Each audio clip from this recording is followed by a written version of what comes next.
اتنا طویل ہے کہ ساری زندگی میری ختم ہو جائے، میری سانسیں بھی ختم ہو جائے، میرے آنے والی نسلیں بھی اس قصہ پہ گفتگو کرتی رہیں تو یہ قصہ ختم ہونے والا نہیں ہے۔ بے شک، کیوں کہ یہ اس ذات گرامی کی بات ہے جس کے بارے میں میرے رب نے خود کہا ہے کہ وَرَفَعْنَا لَكَ ذِكْرَكَ، جو بھی بات کرے گا پیچھے والی کرے گا، بلندی تو بھی آگے ہے۔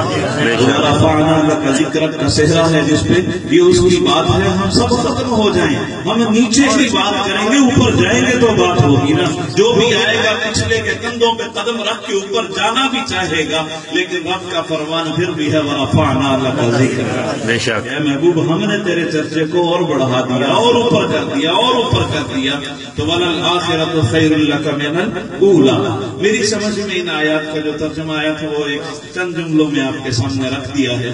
اگلی بات کرنا چاہوں گا، موضوع کی طرف آؤں گا کہ علامہ غلام رسول سعیدی رحمۃ اللہ تعالی علیہ، ان کی دین کے لیے جو خدمات ہیں وہ کیسی ہیں، میں اور آپ اس کو کیسے پہچان سکتے ہیں؟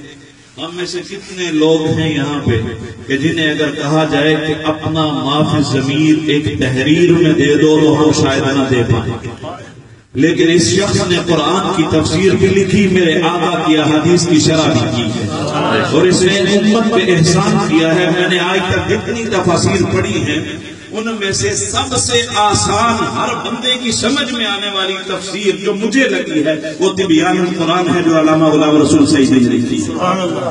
یہ اس بندے کا ہمارے اوپر احسان ہے، بلکہ اہل سنت کے اوپر احسان عظیم ہے کہ اس نے اہل سنت کو یہ بتا دیا کہ تمہارا عقیدہ کیا ہے، باقی لوگ کیا کہتے ہیں، سب اس نے ایک لڑی میں پرو کے سب کے سامنے بالکل رکھ دیا کہ یہ ماحول ہے، اس پہ اب تمہاری مرضی ہے، حق یہ ہے باطل یہ ہے، دونوں تمہارے سامنے ہے، پہچان میں نے کرا دی، اب عمل تمہارا۔ بیان القرآن میں ہمیں دیا ہے۔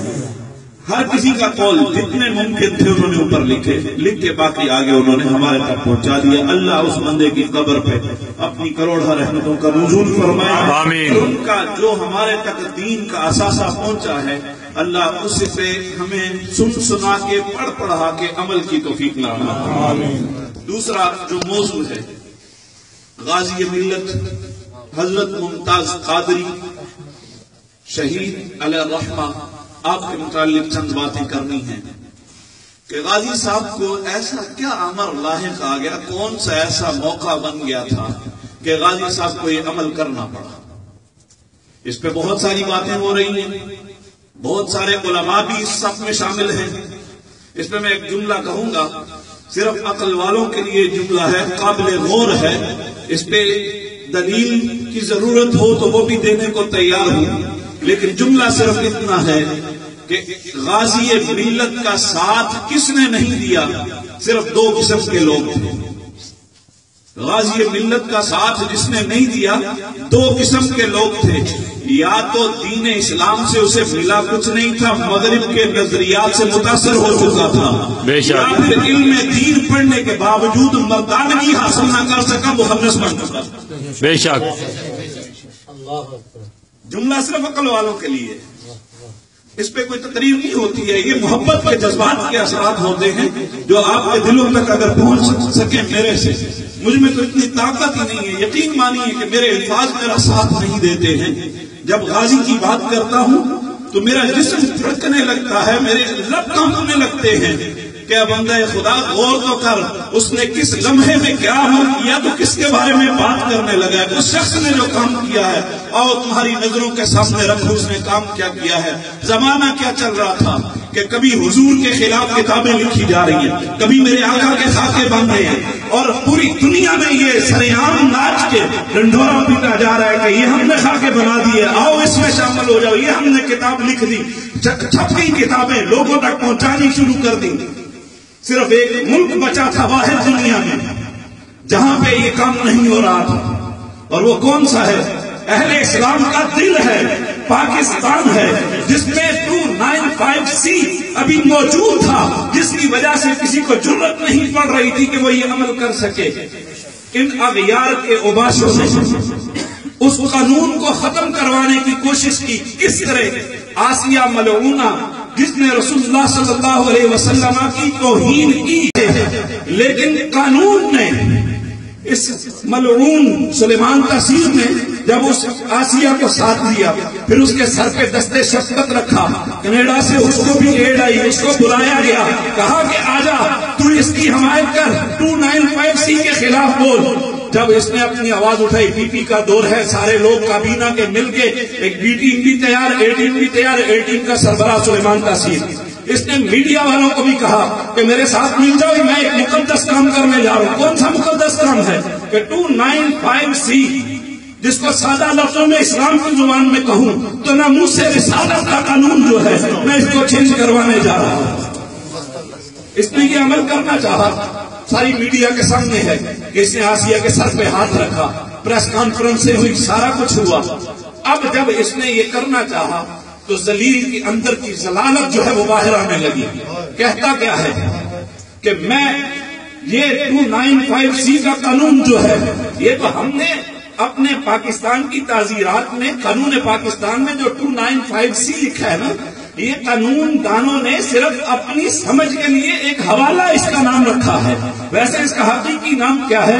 وہ یہی ہے ناموس رسالت کا قانون۔ مسلمانوں کے لیے پڑھے لکھوں نے اپنا وہ نام رکھ لیا۔ اس نے کہا میں اس کو بدلنا چاہتا ہوں اور میرا ساتھ دو گے تم، کیونکہ یہ کون سا قانون ہے؟ الفاظ سنیے گا۔ اس نے کہا یہ قانون ہے ظالمانہ ہے، رسول کی ناموس کا قانون ہو اور وہ اس کو ظالمانہ کہے۔ ویڈیوز موجود ہے۔ ظالمانہ قانون تمہارے نبی کی ناموس کے قانون کو کہا جائے۔ پھر اگلا جملہ اس نے کہا کالا قانون، یعنی نبی کی عزت پہ اگر کوئی کھڑا ہوتا ہے تو وہ کالے قانون کی پیروی کر رہا ہے۔ اس نے نبی کی ناموس کے قانون کو بدلنا چاہا۔ یہ قانون کوئی تیرا میرا بنایا ہوا نہیں ہے، یہ قانون 295C دیا ہوا نام پاکستانیوں کا ضرور ہو سکتا ہے، لیکن یہ قانون ہمارا بنایا ہوا نہیں ہے، یہ قانون میرے رب ذوالجلال کا ہے، جس نے سورہ احزاب میں ارشاد فرمایا اینما ثقفوا اخذوا وقتلوا تقتیلا، ملعونین کہہ کے پکارا ہے، ملعونین یہ لعنتی ہیں، اینما ثقفوا اخذوا وقتلوا تقتیلا، ان لعنتیوں کو پکڑو، پکڑ کے قتل کرو، اور قتل بھی اس طرح کرو جیسے قتل کرنے کا حق ہوتا ہے۔ سلیمان تاثیر کو قتل کرنے کا حق تھا، ممتاز قادری نے حق ادا کیا۔ یا رسول اللہ، یا رسول اللہ، یا رسول اللہ، زندہ باد۔ اور اگر میں بھول نہیں رہا ہوں تو 27 گولیاں لگی اس خنزیر کے جسم میں۔ اب میں 27 کے اعداد تمہیں گنواتا ہوں۔ 27 کے اعداد کیا ہیں؟ 2 اور 7۔ علامہ ابو البیان، علامہ سعیدی، علامہ مجددی، سعید احمد مجددی رحمۃ اللہ علیہ فرمایا کرتے تھے 2 اور 7 تمہیں پتہ کیا ہے؟ یہ 2 7 جو کہتے ہو، اولیاء کی تعریف کرتے ہوئے آپ فرماتے 2 7 ان دونوں کو اگر آپ میں جمع کرو تو 9 بنتا ہے۔ 9 وہ عدد ہے گنتی کے اندر جس نے کہا میرا سر قلم کر اور پھر میرے ساتھ میرا جسم ملا، پھر تو اپنی گنتی کو آگے چلا۔ بس پتہ ہی تب ہے جب 9 کا سر قلم ہوتا ہے۔ 2 اور 7 گولیاں ماری اس اللہ کے دوست نے۔ اگر تمہاری سمجھ میں یہ بات آتی ہو، یہ کوئی اہم فیصلے نہیں ہوتے، اس گن کے اندر تو 30 گولیاں پڑتی ہیں اور 27 لگی کیوں؟ آزاد 2 اور 7 بننے تھے۔ اللہ نے بتانا تھا کہ یہ 2 اور 7 جو ہے یہ بھی اہم فکر نہیں ہے۔ اب جو چیلم کی تاریخ آئی ہے سامنے، یقین مانو جب میں نے سنی کہ 2 اور 7 آ گئی ہے تو یقین مانے میرا دل شاد ہو گیا۔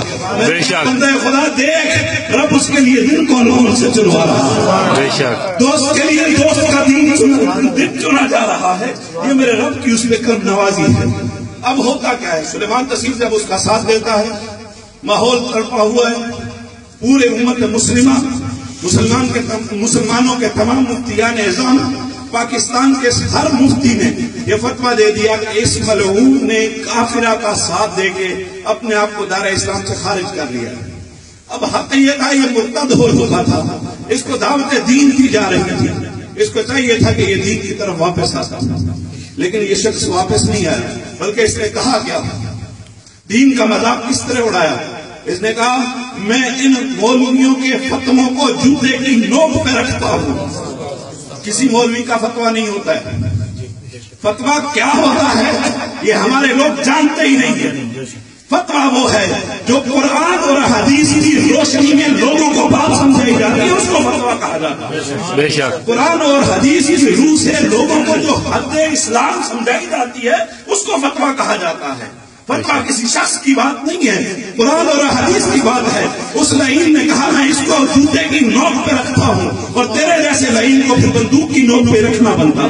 بے شک یہ ممتاز قادری نے جو کیا ہے، بے شک لمبی تقریریں جھاڑی جائیں، بے شک اپنے علم کے دلائل لوگوں کو بتائے گئے، لیکن محبت کا تقاضا صرف یہ ہے کہ جو نبی کی جوتی کو بھی نعلین مقدس کو بھی چھوٹی جوتی کہے وہ بھی واجب القتل ہے. بے شک اس پہ 500 علماء ہند کے دستخط موجود ہیں. یہ جملہ جو میں کہہ رہا ہوں، اور آج کے علماء نہیں ہے، صدیوں پہلے کے علماء. آج کے علماء کی ملاوٹ ہوگی نا. مجھے اللہ کی قسم افسوس ہوتا ہے، کئی بار روتا ہوں بیٹھ کے اکیلا کہ شیخ محقق تیرا زمانہ کتنا عظیم تھا، کہ تو نے ایک جملہ کتنا بڑا کہہ دیا، کہ میرے زمانے کے ایک جملہ کتنا بڑا کہہ دیا، کہ میرے زمانے کے لوگ کتنا خوش قسمت اور میں کتنا خوش قسمت ہوں کہ میرے نبی کی ذات میں کوئی بات نہیں ہوتی. اللہ کی قسم شیخ محقق نے لکھا ہے کہ میرا زمانہ اللہ کا شکر ہے کہ وہ زمانہ ہے جس میں میرے نبی کو تولا نہیں جاتا ہے. لیکن افسوس کے ساتھ کہنا پڑ رہا ہے کہ آج ہم جس زمانے میں جی رہے ہیں، اس زمانے میں مغرب کے متاثر لوگوں نے اسلام کو ایسا بدلنا چاہا کہ نبی کی ناموس کے قانون کو بھی بدل ڈالا. جو نبی کی ناموس کے لیے جانتے اس کو قاتل کہا جاتا ہے. یہ کس نے کیا؟ نام نہاد دین کے ٹھیکیداروں نے کیا ہے. بے شک ہمیں یہ دین رسول اللہ سے ملا، رسول اللہ کے صحابہ سے ملا، صحابہ نے ہمارے تک پہنچایا ہے. اور اگر دین دیکھنا ہے تو آؤ تمہیں بتاؤں، دین سینے میں جب آتا ہے تو عورت کو بھی مردان کی دیتا ہے. بے شک مخنث نہیں بناتا ہے. اور اگر لفظ مخنث کا ترجمہ نہیں آتا تو وہ بھی بتائے جاتا ہوں. ہجڑا نہیں بناتا ہے دین. بے شک دین تمہیں مرد بناتا ہے. بے شک دین کا علم جتنا سینے میں آتا ہے اتنا سینہ چوڑا ہوتا ہے، کیونکہ محمد کا نام اس میں بستا چلا جاتا ہے. بے شک اس کے سینے میں محمد کا نام نور نہیں دیتا ہے. وہ سینے کی غلاظت اتنی بڑھ چکی ہے، وہ اللہ نے اپنے نبی کے نام کے نور کے لیے اس کو قبول ہی نہیں فرمایا. بے شک اور جو پھر بھی دین سیکھنے کے بعد بھی اگر کوئی پھر بھی مخنث رہتا ہے تو سمجھ لو دین نہیں ہے اس کے پاس. وہ ہجڑا ہے، چاہے وہ پیر ہے، چاہے وہ عالم ہے، چاہے وہ کچھ بھی ہے. بے شک یہ ہجڑا پن ہے کہ اگر کوئی کہے میں اس کے ساتھ میری نسبت ہے تو وہ اس کو بھی قبول نہ کرے. اور کوئی کہے اس نے دین کے لیے کام کیا. کیا مجھے بتاؤ سلیمان تاثیر کا کیا ممتاز قادری کے ساتھ کوئی جھگڑا ہوا؟ نہیں. ممتاز قادری کے ساتھ اس کا کوئی لین دین تھا؟ نہیں.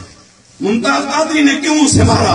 کسی بچے سے بھی پوچھو کیوں مارا ہے تو وہ بتائے گا کہ اس نے نبی کے قانون کو کالا قانون مارا. بے شک بڑے بڑے ملاؤں کی سمجھ میں یہ بات نہیں آتی ہے، لیکن سادہ سی بات ہے کہ اس نے مارا ہے تو نبی کے لیے مارا ہے. اور دنیا میں کبھی ایسا نہیں ہوا کہ مسلمانوں کی حکومت ہو تو جس نے نبی کے نام پہ کسی کو قتل کیا ہو اس کو قتل کر دیا جائے. یہ تاریخ بدلی گئی ہے. ہمیں حضور کے زمانہ سے لے کے اس سے پہلے تک کبھی یہ نظر نہیں آتا، میرے علم میں نہیں ہے کہ کبھی بھی ایسا ہوا ہو کہ جس نے رسول اللہ کے نام پہ ماورائے عدالت بھی کسی کو قتل کیا ہو اس کو سزائے موت دی گئی، اس کو اس کے بدل میں قصاص میں قتل کیا گیا ہو. کبھی میں نے نہیں پڑھا ہے ایسا. مانتا ہوں میرا علم محدود ہے، میرے پاس اتنا علم نہیں ہے، لیکن جتنا پڑھا ہے اس میں نے یہ نہیں پڑھا ہے کہ کبھی بھی ماورائے عدالت گستاخ رسول کو قتل کرنے والے کو قتل کیا گیا ہو. یہ پاکستان میں کیا گیا ہے. لیکن بات آخر میں کرنا چاہوں گا، پھر اپنی سی بات کی طرف آتا ہوں کہ دین ہجڑا نہیں بناتا ہے. دین کا علم تمہیں مردانگی سکھاتا ہے، محبت رسول تمہیں مردانگی سکھاتی ہے. آؤ میدان احد میں لیے چلتا ہوں. باتیں بہت ساری ہیں ذہن میں کرنے والی، لیکن نکات آپ کے سامنے رکھ دیے. عقل سلیم والوں کے لیے یہ کافی ہے، عقل سلیم والوں کے لیے یہ کافی ہے. آؤ میدان احد ہے، میرے آقا کریم علیہ الصلوۃ والسلام کا زمانہ ہے. میدان احد سجا ہوا ہے. ایک انصاری عورت مدینے سے چلتی ہے، مدینے کی فضاؤں میں یہ آوازیں گونجنے لگی کہ کفار نے حملہ کیا، محمد الرسول اللہ پہ حملہ ہو چکا ہے، کفار برتری لیے جا رہے ہیں۔ مدینے کی فضاؤں میں یہ آواز جب گونجنے لگی تو ایک انصاری عورت سر کا دوپٹہ اوڑھے مدینے سے تیزی سے احد کی طرف چلتی ہے۔ جب احد کے میدان کے قریب آ رہی ہے، رستے میں لوگوں سے پوچھتی ہے بتاؤ میرے آقا کا حال کیا ہے؟ کوئی بتاتا ہے تیرا باپ شہید ہو چکا، کوئی کہتا ہے تیرا بیٹا شہید ہو چکا، کوئی کہتا ہے تیرا بھائی شہید ہو چکا، کوئی کہتا ہے تیرا خامن شہید ہو چکا۔ دنیا کے 4 عظیم رشتوں کو شہید کروا چکی، لیکن ہر رشتے کی شہادت کے بعد جملہ کیا آتا ہے زبان پہ؟ بتاؤ میرے آقا کا حال کیا ہے؟ غالباً اسی عورت کا حال ہے جو میرے آقا نے آ کے مدینے میں دوبارہ بیان فرمایا۔ حضور نے ارشاد فرمایا صحابہ 70 صحابہ میرے شہید ہوئے، 30 نے میرے سامنے کھڑے ہو کے میری ناموس کی خاطر، میرے چہرے بدوحا کی خاطر سامنے کھڑے ہو کے سینوں پہ تیر کھائے۔ وہ 30 صحابہ تھے، اور 30 صحابہ میں سے ایک ایسی خاتون کا تمہیں میں تذکرہ نہ سناؤں کہ جس کو جدھر بھی میں دیکھتا حضور کے الفاظ کیا ہیں ان کا ترجمہ مفہوم تمہارے سامنے رکھ رہا ہوں۔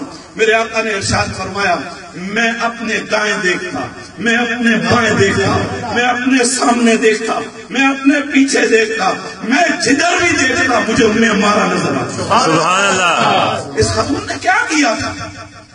تھی عورت لیکن سینے میں محبوب مصطفیٰ نے ایسی مردانگی دی کہ 30 صحابہ جو شہید ہوئے حضور کی ناموس کی خاطر چہرہ بدوحا کو بچاتے ہوئے، اس خاتون نے بھی ہاتھ میں تلوار لی ہوئی، ادھر سے وار آتا اس کے سامنے بھی یہ خاتون ہوتی، پیچھے سے آتا اس کے سامنے بھی یہ خاتون ہوتی۔ ہمیں علم اور محبت ہجڑا نہیں بناتا ہے۔